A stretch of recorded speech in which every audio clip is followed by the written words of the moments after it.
What's up, guys? It is Josh Henry here. Welcome back to the clouds. Welcome back to another episode of Above the Clouds. I'm so glad that you are here. Last week I was filming in California, and now I am back in the Henry household for episode 6. I'm sure I've mentioned this, but this is a 7-episode first season, and so we are right here. It feels like we just started, but we are right here coming up to the end of season 1. And man, this episode today, I'm so excited about it. And my hope and my prayer is that it would speak to you right where you're at. And I just know that as I was preparing this, as I was gathering my thoughts together, I was getting ministered to. God was really encouraging my heart. And so I really hope that God does the same for you. And so I'm going to jump in because today, I actually want to talk about failure. I think it is so important to talk about failure. The reality is this: everyone fails. All of us do. No matter how confident you are, no matter how human you are, every single one of us, we fail. And actually, I have found that the most successful people are not the ones that never fail. They're the ones that never allow failure to stop them. They are the ones that say, okay, failure, even though I have failed, this is not a road closure. This is actually just a roadblock or a hindrance or a hurdle or something that is actually, rather than stopping me, something that's actually going to propel me into my future. I mean, I think we can draw a lot of confidence from highly successful people who failed early on. The likes of J.K. Rowling with Harry Potter and Walt Disney. I mean, we were just at Disneyland last week, and I'm thinking, man, I would not be on this Pirates of the Caribbean ride if Walt Disney allowed failure to actually stop him. I would be the first to admit that I don't enjoy failing. And actually, I have spent a good amount of my life in failure avoidance. As a perfectionist, I'm like avoiding failure at all costs. But this is something that I've realized. I've realized that if you try to avoid failure, you're actually avoiding risk-taking. And if you're avoiding risk-taking, then you're actually, I think, selling yourself short of all that God wants to do. Because I think the magnitude, the size of the call that God has for you and I, it actually exposes us to the risk of failure. So if you want a big life, if you want to do all the things that God has for you, then unfortunately you are going to have to not go around, but you're going to have to go through the reality of failure, through falling short, through feeling like you have missed the mark.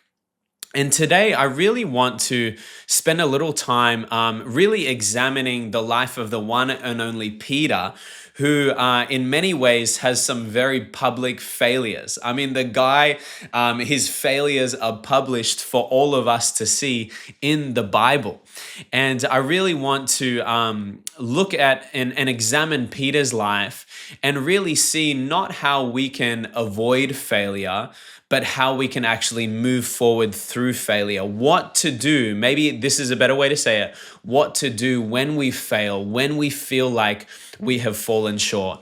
And so I want to explore 4 ways that we can reframe failure. And what that means is to simply look at failure differently, look at it from a different angle, different perspective, give it a new frame. And in a lot of ways, that's what Above the Clouds, this entire podcast is about, to see your life differently. And to see your life differently means to see your failures differently. I think about Peter, and again, Matthew 26, verse 33, we have this moment where Jesus is telling all of his disciples, hey, you guys are all going to leave me. You're all going to desert me. And Peter, in his overconfidence, I love it. I love the confidence of Peter. He basically says, this is paraphrase, even though you all fall away, even though all of them are going to fail you, Jesus, I will never fail you. And of course, what do we see take place? We see that Peter ends up failing because he is human. This is central to the human experience. And so, irrespective of whether or not you feel so confident that you will never fail, or you have no confidence at all and you feel like you're always going to fail, no matter where you sit on that spectrum, the reality is every single one of us, we need to learn how to wrestle with, deal with, and move forward through failure. Okay, so I'm really excited. Let's jump in. I want to talk about 4 ways that we can actually reframe failure. So the first one is this: reframe failure by redefining success. I'm going to say that again. Reframe your failure by actually redefining what success is. I think a lot of people, they feel like failures because of a wrong or even incomplete definition of what success is. Okay, so let's think about Peter. So Peter starts out as a fisherman, and he's a great fisherman. And you could argue in the industry of fishing that the metrics for what success is are pretty obvious, right? You catch fish, you sell fish, you make a living out of that. And likewise, there are, just name the industry and you could probably pretty easily describe what success is. Success in starting a business is to sell products, to sell things, to make money. Success in the medical field is to innovate, to create something, or to make someone well. Okay, so there's the obvious levels of success, and that's obvious for Peter. Jesus then says, "Hey, Peter, will you come follow me and I will make you a fisher of men?" And so here again, you can kind of lay out, okay, for Peter, this is what success is. Success is to win souls, to bring people into the kingdom of God, to actually build the kingdom, to build the church. Jesus says, "You will be the rock, and on the rock I will build my church." But I think there's a deeper layer here, and I would argue that success for Peter is simply to follow Jesus. Jesus wants Peter to succeed at all of the things. He wants Peter to succeed at building the church, and in a lot of ways, he's going to help Peter find that success. But of greater success, or a greater and even simpler definition of success, is to follow Jesus, to discern the mind and the will of God, and to actually do that. What is the will of God? Success, I believe, is to do the will of God. And in some ways, that sets you free from instant arrival. That sets you free from perfectionism. So I want to give a tangible example. You might create an online course for your business, and you have this metric of success. Okay, I want to have a certain amount of people buy my online course, jump into my online course. And what happens is you might not meet that mark. You might not, your expectation of the outcome might not be where you want it to be. And you're tempted to say, "I have failed and I am a failure." But if you have shifted or redefined what success is, you can begin to look at it differently, and you can begin to even call progress success. I am proud of myself for starting something that I never thought I would start. I am proud of myself for taking a risk that I never thought I would take. And so the risk itself, the movement in that direction, the progress, I can actually call success. And you can see how a redefinition of success actually helps you. I think in basically every podcast this season, I have quoted Dallas Willard, and I'm going to continue the streak because he talks about the power of working hard, operating in the grace that God has given you, but then leaving the outcome to God. So you say yes, you work hard, you do what God has asked you to do, but then, I'm going to leave the outcome to God. How much of a relief is that going to cause? Because it's caused a lot of relief in my own life. I want to quote Ken Shigematsu. He says this: if we aim to do something perfectly, hello, whether it's writing a sentence, that's me with Instagram captions, giving a speech, playing a piece of music, or attempting some other endeavor, we will hesitate and choke. It's so true. The fear of failure, that perfectionism that we have. But here we go. He says, if we finally overcome our inertia and get started, our success or failure will only be about us and our performance. But if our final goal is to serve God and others rather than our own personal achievement or how others view us, we will be freed from our ego, our false self, and have a greater capacity to serve and to love. How true is that?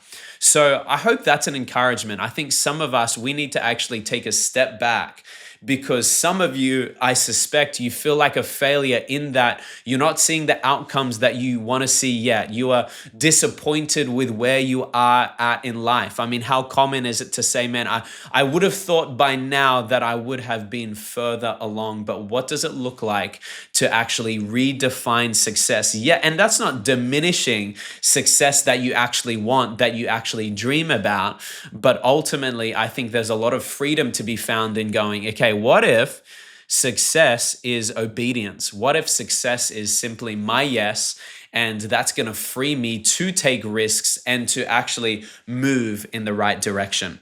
Okay, number 2, and this one is massive. Reframe failure by realizing it is not who you are. I heard it once said that failure is not a who, but it's a what. It's an occurrence, it's a moment, it's an event, but it is not who you are. God really cares about this. And the reason God really cares about this is because the enemy would love nothing more than for us to carry the shame of failure. The enemy wants to put shame on us. God wants to take shame off us. Because this is what happens when we fail once or twice or 3 times or 4 times. We fall into the danger zone of not just failing, but actually feeling like a failure. Some of you feel like a failure, and that's a problem, because when you feel like a failure, you begin to feel unworthy of love, unworthy of acceptance. You begin to feel less than. And so here we have Peter, who is so confident and making these really confident assertions, right? I will never leave you. Even if they all fall away, I'm not going to fall away. But then we have Jesus saying, actually, Peter, by the time the rooster crows, you're going to have denied me 3 times, denied that you even know me, right?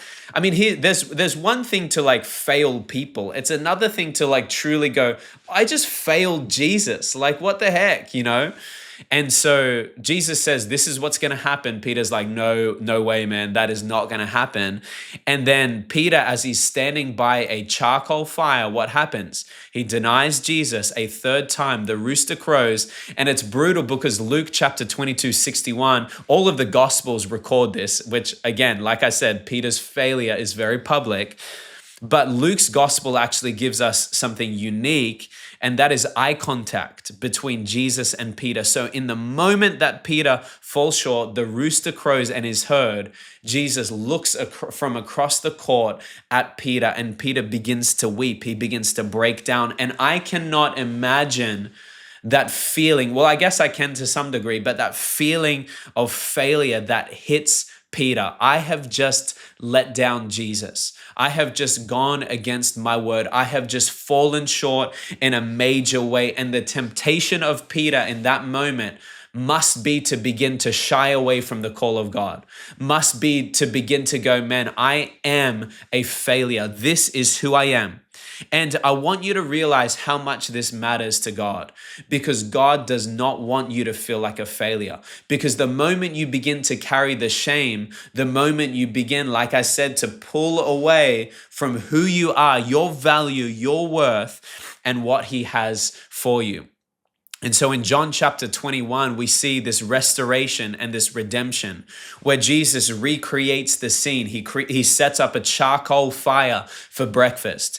And so Peter is standing there smelling and recalling the moment of his failure, his greatest, like bottom of the bottom, rock bottom moments in life. And Jesus stands there and asks 3 times, Peter, do you love me? 3 times to actually restore the 3 times that Peter denied Jesus.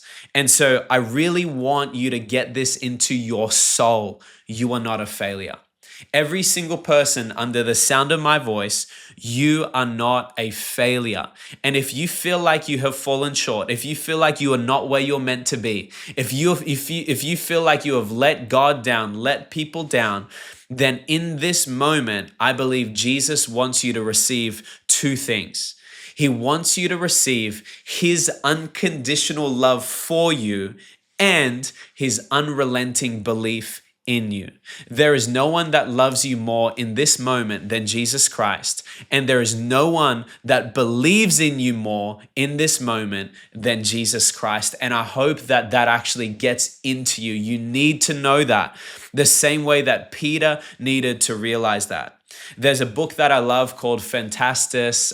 It is a fantasy fiction book from George MacDonald, who, by the way, I'm so grateful because George MacDonald was another person, joined the cloud of witnesses, another person who kept failing and kept failing forward. And I'm so grateful because the likes of C.S. Lewis drew much inspiration from the life and literary work of George MacDonald. But there's a character in this book, I think his name is Anados, and he continues to fall short. He continues to fail, but he has this moment of almost like relief. Like as you're reading the pages, you feel his relief when he takes off his armor and he goes, I failed.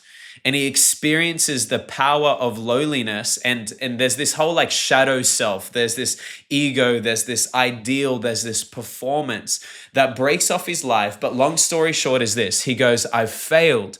And the reason he's relieved even to say, oh, I failed. I am who I am what I am, nothing less, is because he has separated failing from failure, failing from his identity. And if you are able to do that, then you are able to fail and to not have that take you out.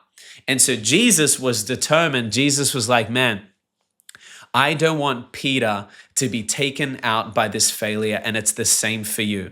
And so we need to reframe failure. It is not who we are. Sometimes we fall short. Sometimes we make mistakes, but that is not who we are. Okay, number 3 is this. Reframe failure by calling it refinement. I dare you to reframe your failures, your shortcomings, the moments where you feel like you haven't seen the outcome that you want to see or you're not where you want to be. What does it look like to actually reframe it as refinement? To realize, okay, the things that the failures that could be defining me, they're actually the failures that are refining me. The things that could be breaking me are actually the things that are shaping me and will later make me. Because we need to realize that failure can actually build a resilience in us. God can use failure to build resilience in us, grit in us, tenacity in us, moments where we would actually say, okay, even though life doesn't look like the way that I want it to, or even though I have this business or I have this idea and it's not yet succeeding the way that I want it to, I'm believing that God is going to use it to actually reaffirm things in me, refine things in me, shape things in me, grow me. God can actually use your failures to grow you. And I think that is an encouraging thing. I think that is actually a powerful thing. I've had moments where I have failed, and in that moment, I have received the unconditional love of God, but also there's been something that has risen up in me that has said, no, God is faithful, and God is a God of promises, and God has shown me where we are going. And so even though life doesn't look like what I have seen yet in the natural, I'm going to allow these setbacks to actually, rather than define me, I'm going to allow them to refine me. This is what God does. I mean, even just to give maybe a comical or practical example of the ways that we're refined or the ways that we learn from our mistakes. I love bodyboarding, but you can take this for bodyboarding and surfing. I realized early on when I would get on a wave, that if the nose goes under the water, the nose of the board goes under the water, you will also join the board underwater. You're going to tumble, you're going to fall. And so naturally, the next time I get back on the board, my brain is telling me, okay, I'm going to learn from my mistakes. I'm going to learn from my firsthand failure because it didn't feel great to tumble like I was in a washing machine. And so on this next wave, I am going to keep the nose up. I think about Peter. Peter, I'm so proud of him. He steps out of the boat. Again, success is the fact that he stepped out of the boat. When others weren't willing, he stepped out and he walked on water. But what happened? He failed in the sense that he began to look at the wind and the waves. He began to sink, the Bible tells us. Jesus says, "Where's your faith?" Jesus pulls him up. But you better believe that that moment of failure is something that refined Peter and actually propelled a sense of trust that Peter had in Jesus. So we need to realize that, and this is a way that you can see failure differently. What if you see it as something that is actually refining you? Because man, when you begin to see it that way, the fear of failure begins to break off your life, and you begin to actually not welcome it, but you begin to take more risks going, man, I just want to move in the right direction, and I'm not afraid of failing, because what I desire more is to live a big life for God. And like I've been saying, my identity is not caught up in my shortcomings or my failure. Okay, so the last one is this. This is so simple, but so important, and we see it in the life of Peter. Reframe your failure by seeing it as something that's not final. Failure, man, you got to understand this. Failure does not have to be final. And just because you have failed, or you perceive, you think that you've failed, doesn't mean that you're always going to be a failure or you're always going to fail. The enemy wants you to give up. The enemy wants to take you out. But the best thing that we can do, one of the best things we can do, is realize, man, my failure is not final. And once again, draw inspiration from Peter's life, guys, because Peter is restored in this moment. But I want to remind us in John 21, what is Peter doing? He has gone back to fishing. He is fishing with his disciples. And in a lot of ways, he's still internalizing and processing his failures. When we fail, or when we think we're going to fail, often what we'll do is we will retreat to what is comfortable. So Peter retreated to what was comfortable. Man, this whole pastoring, this whole building the church thing, this whole being a rock thing, maybe I'm a failure in that place. Maybe I'm not good enough in that place. And so I'm going to go back to hopefully what I am good at and I'm not going to fail at. I have been there many times. I remember in my early days of youth ministry, the moments where I felt like a failure, I wanted to run immediately to the other things that I could put my hand to, that I could guarantee success in. And that is something that we always tend to do as human beings. But Jesus is saying, I don't want you to retreat and run away from this thing just because you have failed at it. So check this out. After Jesus restores Peter, Jesus says these beautiful words in John 21, "Follow me." There is a recommissioning of that original thing that Jesus said, "Follow me and I will make you fishers of men."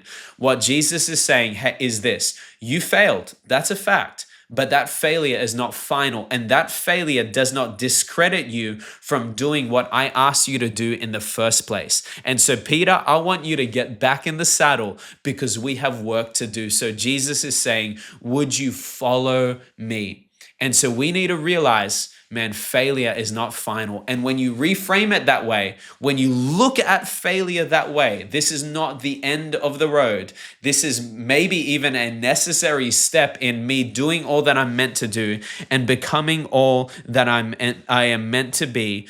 Then you realize, man, I can actually face this failure fearlessly. I can move forward fearlessly. So this is what Jesus does. He gives us all of this, a roadmap to move forward.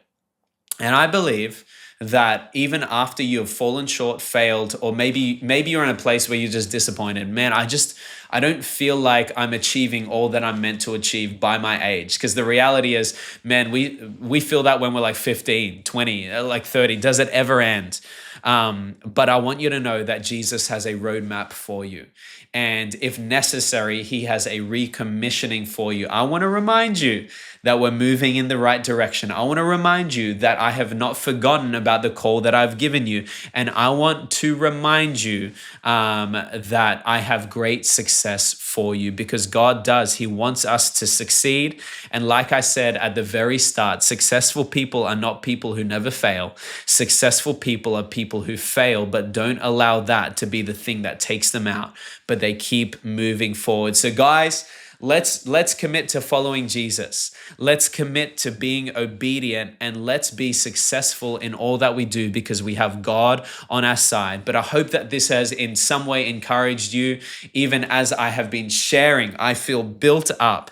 Man, what does it look like to reframe our failures? I love you guys. Thanks so much for listening all the way through. And I can't wait for the season finale after this. Love you guys. Take care. Have a good day.